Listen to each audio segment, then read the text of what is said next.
السلام عليكم ورحمة الله وبركاته. waxaan ku hayaa daawade saddex buug muhiim ah oo ku sahlaya barashada luqadda Ingiriisiga kuna turjuman luqadda afka Soomaaliga. Buugga koowaad, hagaha dhammaystiran ee tensiyada Ingiriisiga.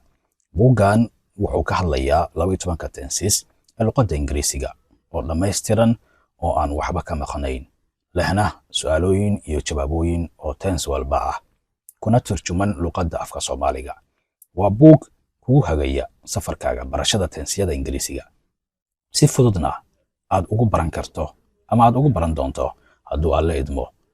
Wuxuu ka kooban yahay 83 page ama 83 book iyo 2 cover. Okay, buugga labaad, 8 tiir ee naxwaha fududeeyaha dhammaystiran.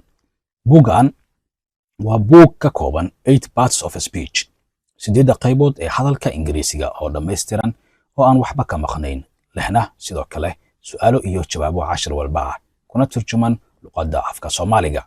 Wuxuuna ka kooban yahay 77 book ama 77 pages iyo 2 cover.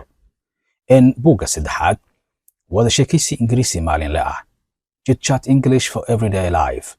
Buuggan waa buug wada sheekaysi Ingiriisi ah, wuxuuna kugu caawin doonaa inaad si fudud u barato wada sheekaysiga Ingiriisiga ee xaaladaha nololeed ee maalin kasta. Wuxuu ka kooban yahay in ka badan 60 mawaadiic oo wada sheekaysiyada maalinlaha ah. Sidoo kale, pageskiisa ama buugga uu ka kooban yahay waa 100 book ama 100 pages iyo 2 cover oo labada dhinacyada ah. Haddaba qiimo dhimis ballaaran ayaan u sameeyay oo muddo kooban ah. Igala soo xiriir WhatsApp-ka shaashada kaaga muuqda. ومحسنتهين. السلام عليكم ورحمة الله وبركاته.